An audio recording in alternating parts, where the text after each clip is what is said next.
Hello and welcome to another episode of Streaming Without a Paddle. I'm Andrew. And I'm Ted, and it's the end of the world as you know it, and I feel fine. It's the end of the world as you know it. Well, not necessarily. I mean, there are living beings at the end of the world. Ted and I watched Fallout. Yeah. Prime TV, 8-part series. Each episode's about an hour, a little bit more. Mm-hmm. It stars Ella Purnell, Walton Goggins, Moises Arias. Aaron Clifton Moten. And I was watching this show, and I go, that guy went to Juilliard. And I yes. Oh, okay. Yeah, I looked it up, and he got out of Juilliard like 6 years ago. He's like, because his speech is so perfect. Everything he says is perfect. I was like, oh, you went to speech class every day. Well, he did a good job. He did a great job, but his speech is perfect. Every single syllable is perfect. So did Denzel go to Juilliard too? Because his speech is perfect. Denzel went to the American Conservatory Theater, which is where I went to school. There you go. All right. Well. And he dropped out at the beginning of the second year. Oh, well. Benjamin Bratt, Annette Bening, Denzel, Anika Noni Rose, Saryu Rao, who we've talked about on here. And Ted Welch. And I'm back there down the bottom. Me and my buddy Neil Hopkins was on Lost, if you watch that. A lot of people went to ACT. Delroy Lindo. Okay. Sorry, I'm done now. I didn't. Milo Vincent Maligo, whatever his name is, that was young Rocky, and he's in everything. Okay. Yeah, I'm done now. Sorry. Fallout. All right. Ted, you want to tell people what Fallout's about? Fallout is based on a video game. I never played the video game. Lots of my friends did. It was like one of those video games where you had to like go search for things. Not enough shooting things for me. But it was nonetheless a revolutionary video game. Everybody loved it. In this, there's a big corporation. What is the name of the corporation? Keep talking and I'll tell you. Yeah. Anyway, there's a big corporation, and basically we're at all times preparing for nuclear war. Like, it's kind of the 1950s-ish, except there's robots. It's like a fictional 1950s with robots and things. And Walton Goggins' character plays a movie star. And it basically, at any point in time, the world can blow up, and there's fallout shelters that you can go live in if you're rich and have enough money and all this stuff. And then, that's it without me giving away a bunch of the plot. You know what I mean? I just thought about giving away a bunch of the plot, and I stopped myself. Yeah. Cooper Howard is his name in it. But yeah, basically, one day the bombs go off. And all the cities, the bombs go off, and everybody runs to rush to get underground and live in these fallout shelters. Fast forward 175 years? 200. 200 years. And there have been generations of people that live in the fallout shelters. And, there's also a lot of people that survived, and they are out in the wild, but they are just Mad Max, Beyond Thunderdome, weird people. Yeah. There's also ghouls, which ghouls are basically zombies, but that can talk and function, and you can't kill them unless you shoot them in the head, really. I mean, they're zombies. They're zombies that can function. Well, there are two kinds of ghouls. There's the Walter Goggins zombie ghoul, who's not aggressive, not a killer. Mm-hmm. And then there are the killer ghouls. Because when not that this is real, well, it's hard not to do it, isn't it? That's why I was explaining, and I'm like, well, remember when? Yeah. And they were like, okay, Farrell, get a chicken. Yeah. And that's not giving anything away, right? I know. Well, it's anything that happens in the first episode, I'm fine talking about. Yeah, but past that, I have a hard time explaining the show because it's too good. Okay, that's what Ted says. It's too good. I think it's wonderful. I think the performances are wonderful. I love her. She's funny, Ella Purnell. She's funny. She's great actor. I can't think of a weak link whatsoever in the acting. Like we have major people having cameos in this thing. Aaron Clifton Moten, he did okay. You could tell he progressively got better as the series was shot. To me, you could tell he's a theater actor that was trying to film act. Okay, well there you go. You know it better than me. Well, I mean, it just is what it is. I mean, he was everything he did was purposeful and perfect and sounded good. It's like it should be. We should think it's great, but I think about the same way. I was like, I can see you trying. Yeah, definitely. And I couldn't see. It's also like, it's a tough road to be up against all those heavy hitters. Yeah, I think the biggest name in this is Walton Goggins. Walton Goggins? Walton Goggins. He's in Justified. He was in.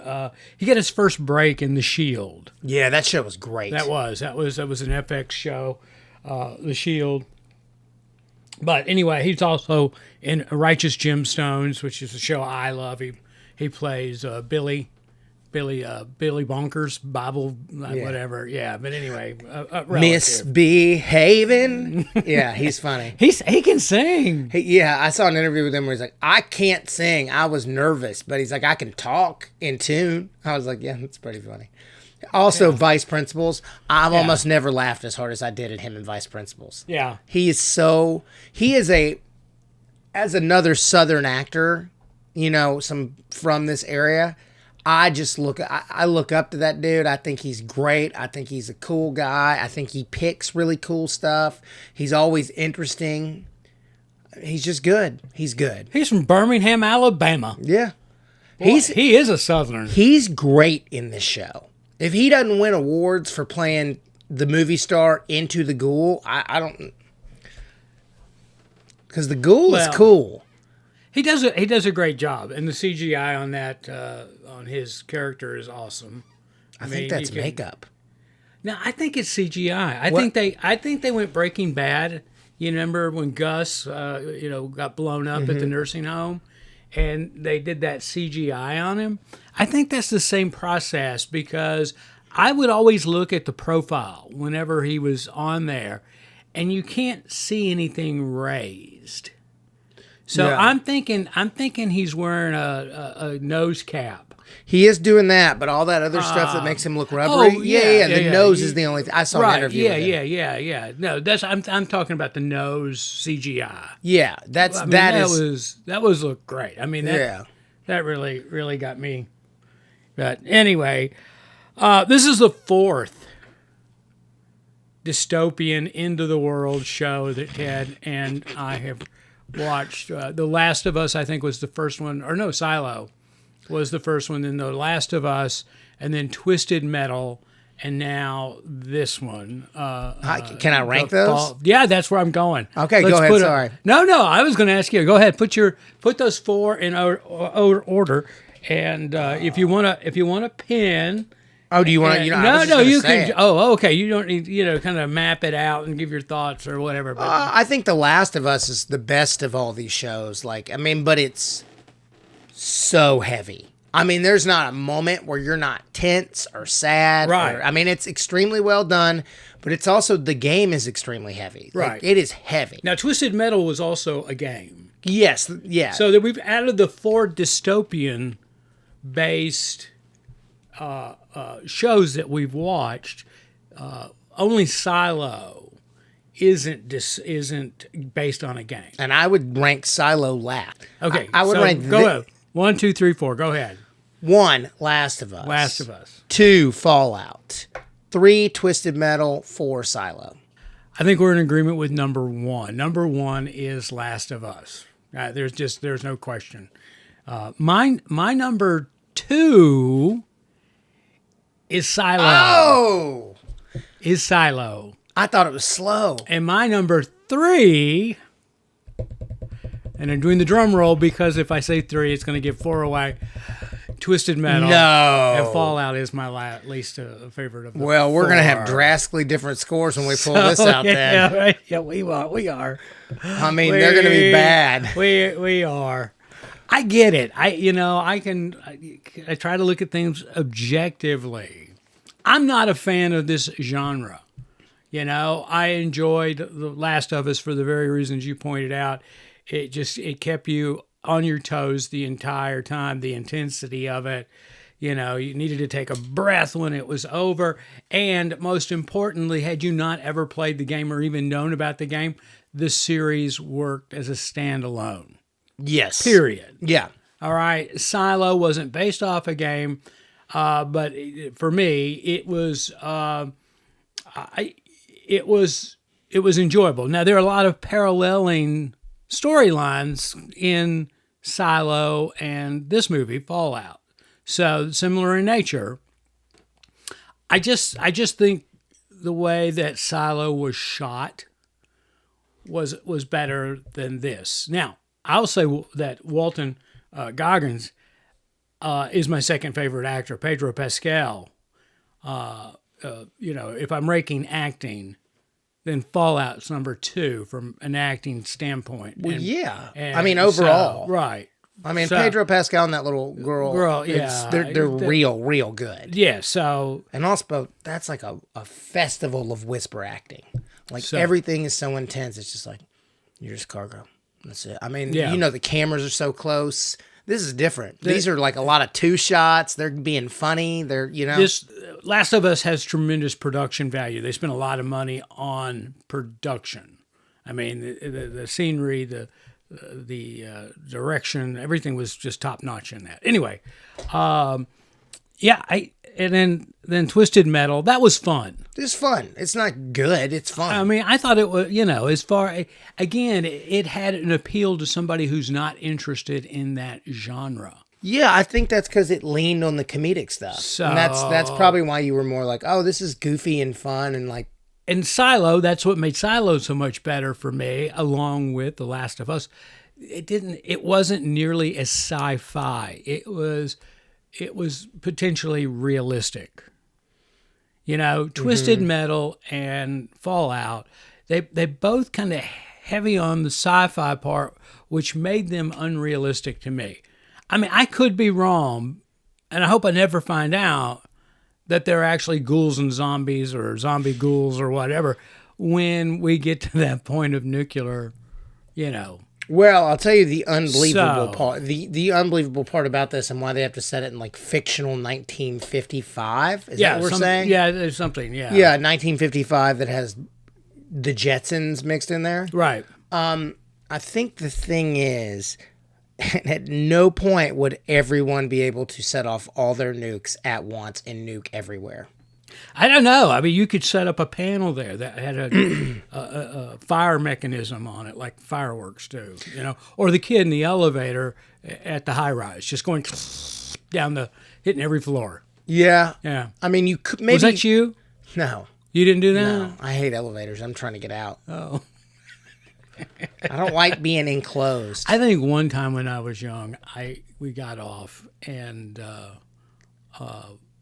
we were really high, but we were only going down a couple of floors because we were visiting friends. And I think when I got off once, I did the hand swipe. Now I can't verify how many buttons actually got pushed. I might have done it. It was going down. Yeah, I might have done it once I got off one time. I can't remember. I'm not misbehaving. I'm sorry. Go ahead. No. So, yeah, I'm sorry. There's a part of me that's just rooted in realism. Silo. Yeah, that's a real possibility. Last of Us. Yeah, I think that could happen too. Twisted Metal. Not so much. I mean, it could. It could. I mean, but the grid go down? Yeah, it could. Right, but I don't, You don't think we would completely revert into savages? I don't think so. So there's not going to be any clowns. The clowns are all going to die. Last of Us, I mean, I don't know if we have fungal beast running around, but yeah, you could definitely have a bunch of people to start dying. Yeah. Yeah, I don't believe the fungal beast thing. It was the whole zombie ghoul thing. It bothered you? Well, it lessened the show for me. Well, he's also on a drug at all points in times. Remember, that's how they stay. Keep him from becoming feral. Right, because remember he ran into his friend in episode. We've probably not if you haven't watched Fallout. Yeah, he runs into a friend that's also a ghoul, and he's out of his juice, and he's turning into the crazy people. The feral going nuts. Which I'm pretty sure that's going to end up being something in this season 2. Yeah, he's going to run out at some point. But they're doing this like Last of Us. So season 2 is Fallout New Vegas, which is one of the games. Oh, okay. So they're going to basically do like 4 seasons. Like they're going to do 4 seasons of Last of Us. All right. Well, I'm ready for the second season of Last of Us. I hope that comes out this fall. That would be nice. Yeah. Who knows? There was that nice 4-month delay on shooting anything, so. Yeah. Yeah. Anyway, that's my problem with this movie. Show. Series. So, I mean, it's very popular. Oh, I know. It's got a huge, it might be more popular than Last of Us. Well, it might be. And we might go and check that in a minute. You want to do numbers? Yeah, I want to do numbers. All right. So here we have our envelopes now. We're going envelopes. And I'm going to pull mine out and show it to my camera. Okay, I'll look away. And no, that's okay. That's all right.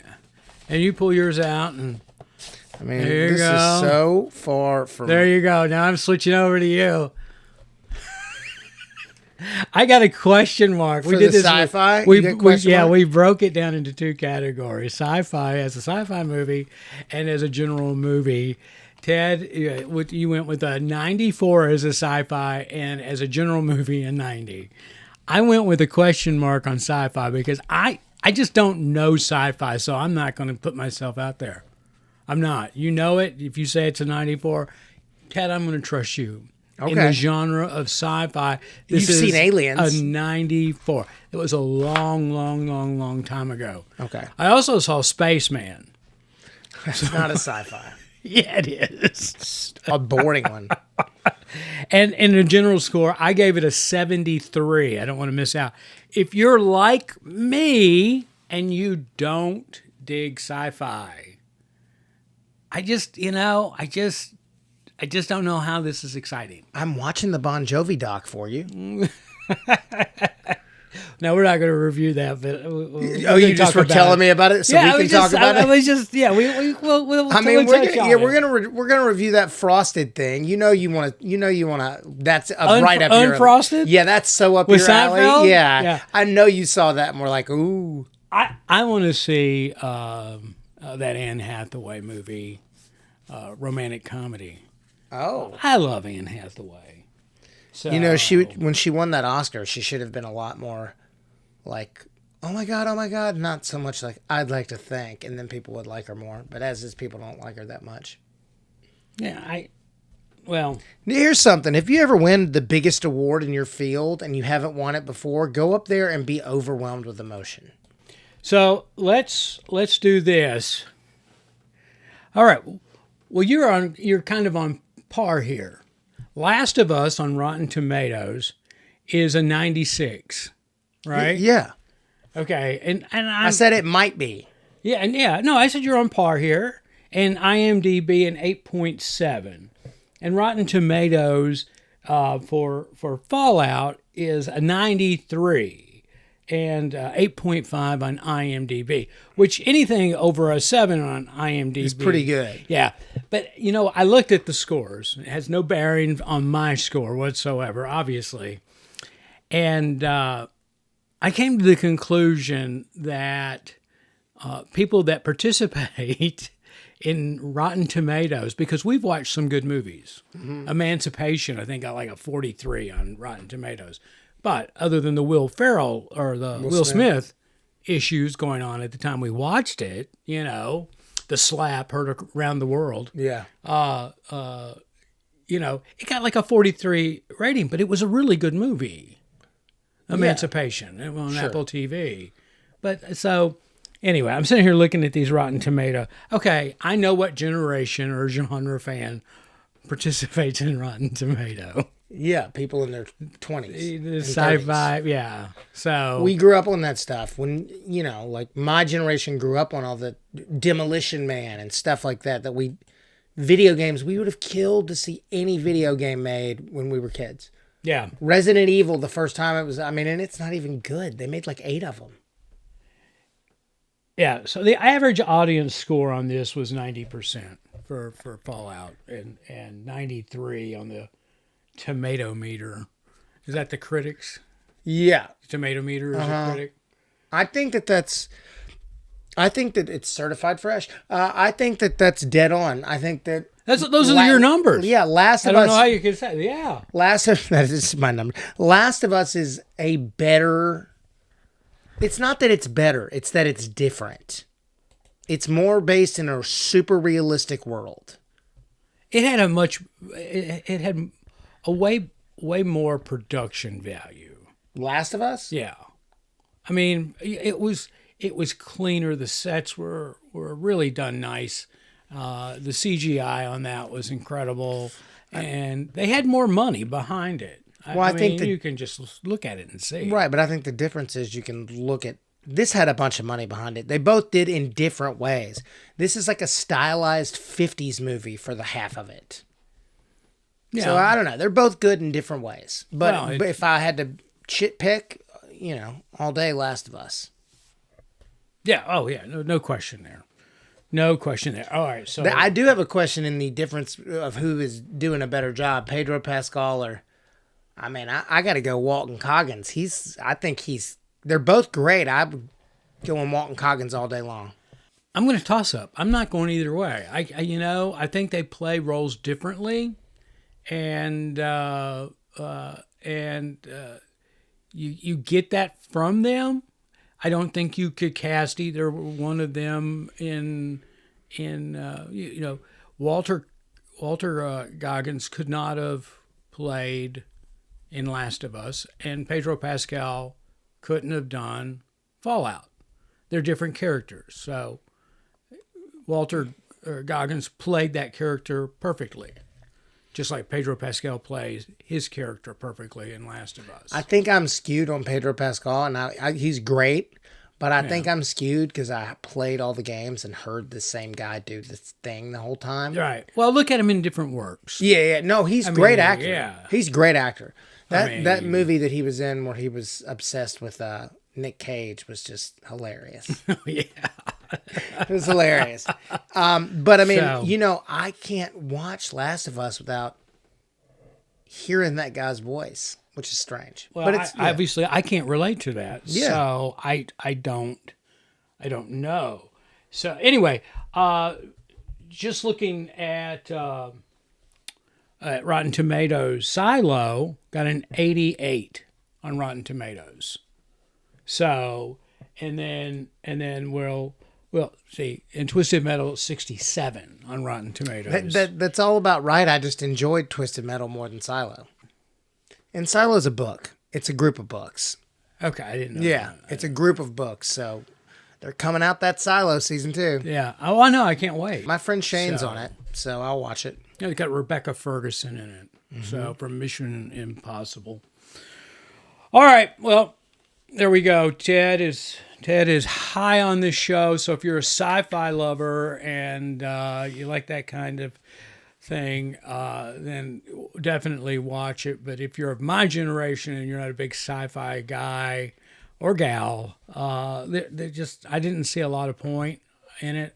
Now, I'll probably, season 2's out while we're doing this show and we go back and revisit, which I think we would. I'll watch it. I'll watch it again. But I'm glad I'm through all 8 episodes, which is probably 9 hours collectively, almost 9 hours of one's life to watch the series. I'm just not there. Okay. Anyway. Fair enough. All right. We appreciate everybody tuning in to Streaming Without a Paddle. Tell your friends. As David Letterman said, wake the neighbors, wake the kids. Mm-hmm. Yeah. Till next week, I'm Andrew. And I'm Ted.